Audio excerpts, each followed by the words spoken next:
everybody, Odin here. We're about to watch the 1984 classic Dune, directed by David Lynch and starring Sting, of all people. I've never seen this movie before, and that's a rare thing because I've usually seen just about everything that's out there. But this is one of those rare occurrences where I'm watching an old film from the 80s that I have not seen, so it's going to be interesting. I love watching 80 movies in general, and this is kind of like the first episode I'm going to be doing this, where I'm watching a movie for the first time, and that does happen for new movies. I do have a couple of those on my channel, like Godzilla vs. Kong, which you can check out right here. But other than that, this is going to be the first episode where I'm watching old things that I've not seen before, so it's going to be cool. It's going to be interesting to kind of dive into these films and talk to you about them and kind of get your input on what you think of the movies, and maybe I'm going to be showing you some films that you haven't seen that you'd like to check out too. Got my popcorn going.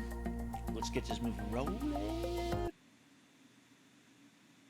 Hey, it's Virginia Madsen. I like her in Candyman. Keep away from me! The spice extends life. The spice expands consciousness. Oh, there's some pretty good spice. The planet is Arrakis, also known as... I tell you, that's got to be something that was a little bit of a knockoff from Star Wars. They didn't go with the rolling credits that you usually would see at the very beginning of that, but this was different, other than the fact that it was just kind of weird narration staring into the camera. I don't know about that. Music composed by Toto, the ones that sung the African song.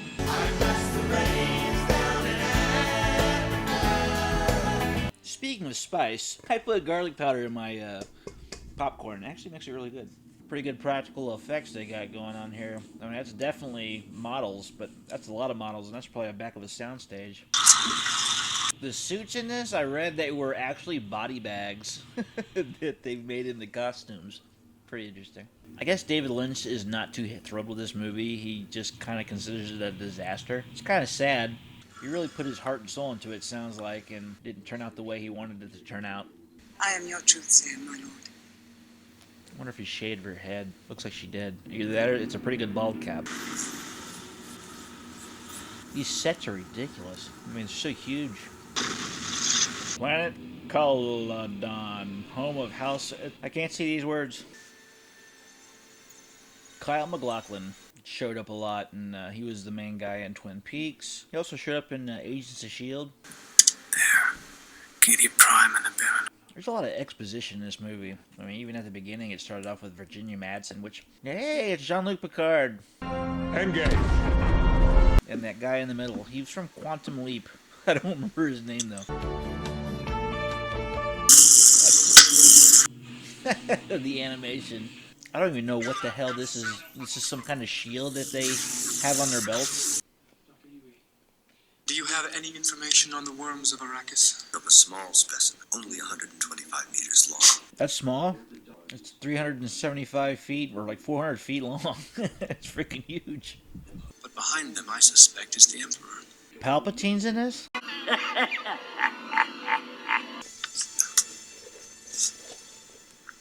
Man, they just got finished fighting with knives and stuff, and now they're being all friendly.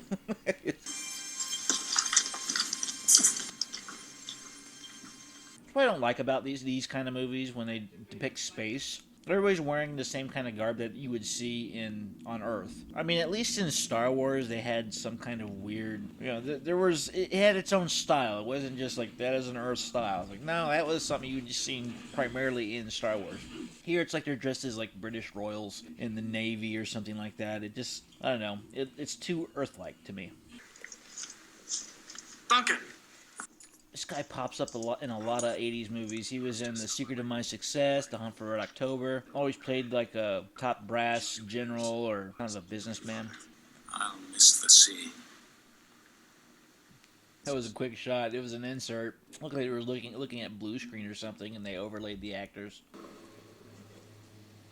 It's Sting! Kind of random to have him in this movie.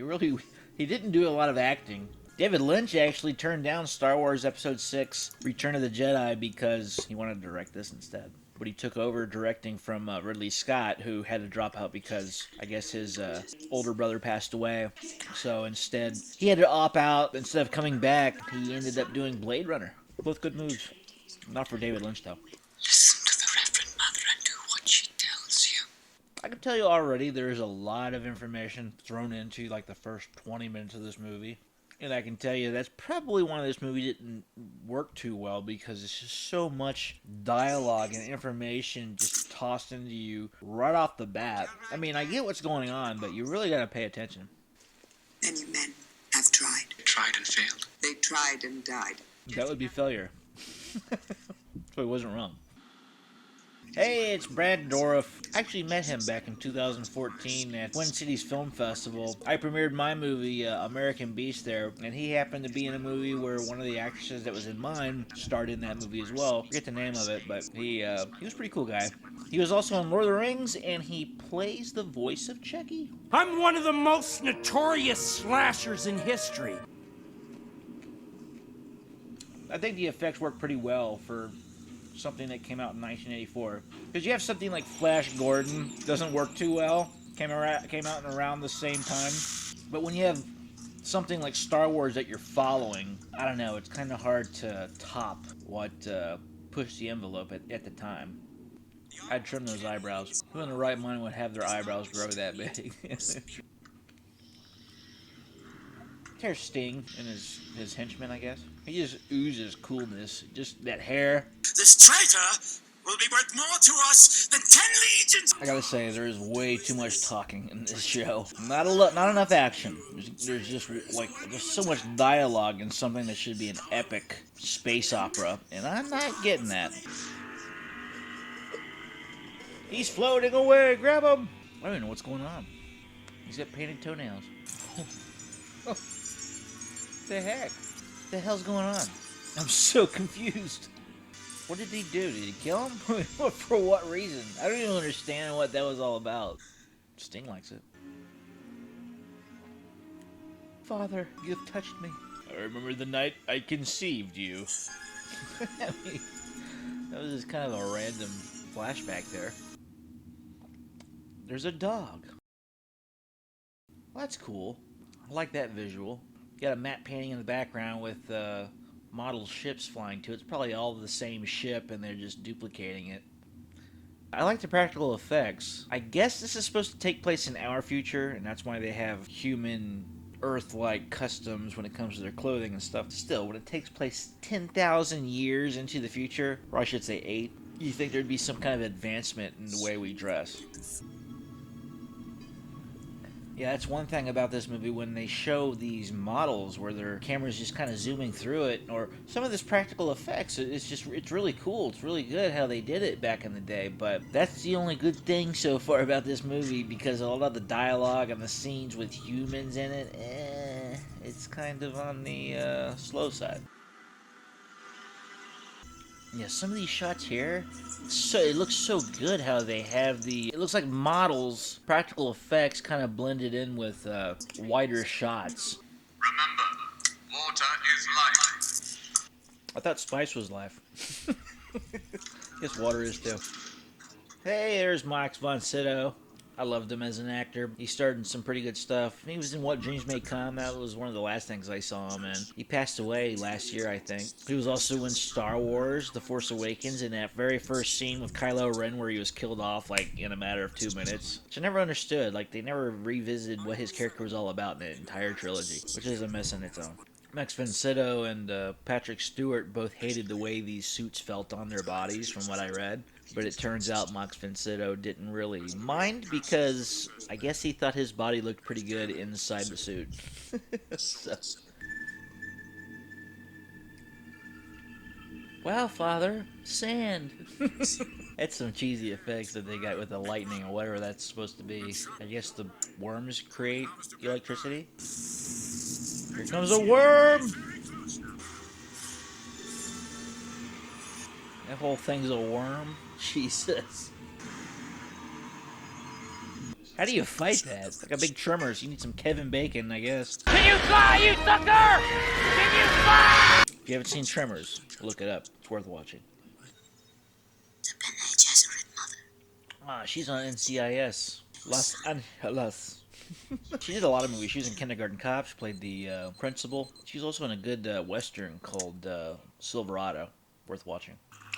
Imagery is very surreal in this. It's strange how they're depicting this. Out shield deactivating. I destroyed the new army's weirding module. Sabotage. No bueno. When you see the Baron, remember the tooth. The tooth. I think I'll remember that there's a poison tooth in my mouth. Run! I gotta say, Toto did a good job with the score. I do like the main theme for this movie. Electric guitar, yeah! Damn, that was a hell of a throw. That was disgusting. Worms will destroy the evidence. Their bodies must never be found. I like Brad Dourif, but some of the things he does is just kind of odd. It's almost like a Crispin Glover kind of thing. Just very odd acting. It works for some of the things he does. I like this character. Oh, box fighting again. It hit him? That's crazy. What the hell's that box for? Just slows things down a little bit? Kind of a shield, but not really. To bullets. Whoa, lost a wing. Best thing to do is find a way to control the worms. That was an interesting transition. Man, this imagery is just weird. Dreamlike, it's just strange. It's all around, like, it doesn't make much sense to me sometimes when they go through this weird vision quest in this movie. Are they gonna kill Max von Sydow? I think so. I'd step lightly because worms are out there. I'd take my time. I'm ready. I've got my mustache on. So yeah, it very much favors a graboids that you see in Tremors, just a lot bigger. I mean, see that thing, you're like a speck of food, and I don't know how long you'd survive inside one of those things. These worm effects really, they still do stand the test of time. Practicality of things, it makes things age a whole lot better than comparison to some of the computer graphics that they used back in the 80s when it was first starting to come out. When you look at movies like The Last Starfighter, love the movie, but those effects are super dated because when they tried to do everything in the computer, it just didn't work out. Whee! Hell of a violent fall. I don't know if you'd live through that. I mean, as hard as he hit. Gotta say, this has become a lot more entertaining since the last 20-30 minutes of this movie has been going. That first part, though, it really drug. I was like, come on, let's go. High five. Who is that? Love of his life? That's Sean Young. She's Lieutenant Einhorn from Ace Ventura, the bad guy. Spoiler alert if you haven't seen Ace Ventura, but she plays the villain. She was also in Blade Runner. She was going to play Vicky Vale in the first Batman movie, the 89 with Michael Keaton, but she ended up breaking her leg. It's Sting with his abs. Specimen. That's what he looks like, kind of a crazy specimen. He's got the weirdest smile. Two sons, they must be on Tatooine. Judge now! Take this liquid, gargle, and spit. I have a feeling she's gonna fall in love with him. Yep, they're in love already. How much time has passed? That was quick. I mean, they went from meeting to all of a sudden they're in love. And they don't have any passage of time. Now they're making love. Next to water? Or no, just over, I don't know. Arrakis will become the center of the universe. Solid plan. I'm all for it. Oh. How do you do that? I must conquer the worm. Conquer Shai Hulud. That's what I said. You get control of those worms. Ain't nobody gonna be messing with you. Fear is the mind killer. It's true. Fear is pretty debilitating. I don't know how you'd be able to control something that big. Come on, boys. Climb. Is he gonna steer it with this? Is that what he's gonna do? Surf that worm! Yeah, shots like that, when you see the people running up in the desert towards a big-ass worm like that, it looked real. I'm very surprised with the effects in this movie. I mean, there's some that are very dated, but shots that we just saw there, I thought that really holds up. Boom! That's a hell of a gun. These people have no chance. Chums love boom. Oh, they're really zooming through this story. I mean, 2 years. I mean, this whole third act, it's like, this is the part of the movie that where I wish it was the entire movie. Because that first 30 minutes, 40 minutes was just like a bore. And then once you get into the desert and the lore of what's going on with these people is when it really takes off. Hooray! We're friends again. You got Jean-Luc back on your team. Those like ripped up transitions, they're just so weird. Like that again. What the hell's up with that? It's cool, but different. See, again, it was like 3 in a matter of a minute. Genocide. I really wish they spent more time developing this relationship, because it was like one scene, they don't know each other, they meet, and then suddenly in the next they're like, hey, we love each other, and I will be with you forever. I mean, there was no build-up or romance. He's awake. It's gold. This must be the Emperor's ship. Call the worms. You like calling all the worms, I guess. That was weird. We'll control them with these ropes, even though the rope is like, in comparison to like being controlled by floss with 2 ants pulling on it on top of my head. I don't think it would work. I wonder this guy's out of shape. He just gets no cardio doing this, floating around. Lack of action demanded it. And Virginia Madsen really didn't have a big part in this at all. She just kind of was in the beginning, had her little intro, and that's about it. And then she shows up here like in the background as a character. Maybe she was supposed to have bigger roles in part 2 and 3. I guess that was an atomic bomb. Is that what they keep calling it? They call it atomics. Well, you're screwed. That's a bunch of sand. That means the worms can come in. So... She is a creepy girl. Get on your motorcycle arcade games. This is what it looked like. Yeah, how do you fight worms? I don't understand how you would even fathom facing that. Look into the light. There's nothing to see. Oh, there you go. Okay. All that worm would have to do is just like roll over a few times, and you'd kill them all. So, there you go. Boom! Just a big squish. You just killed a whole platoon. What'd she do? Oh! Taken out by a kid. Pretty powerful kid. But again, it's another character they didn't really set up. She was born, you knew that she had this power when she was coming out of the womb, but other than that, it was just like, boom, now she's this all-powerful little child that you just don't want to mess with. Well, he's being eaten. The end of him. What's she gonna do? That was some weird visuals there. It was like a matte painting. It looked like a matte painting for the most part. Ow, kind of a cheap shot by his finger. It's rain? Gonna bring some greenery to this desert planet? Yep, rain, baby! Throw some seeds out. Hooray! Alright. The end.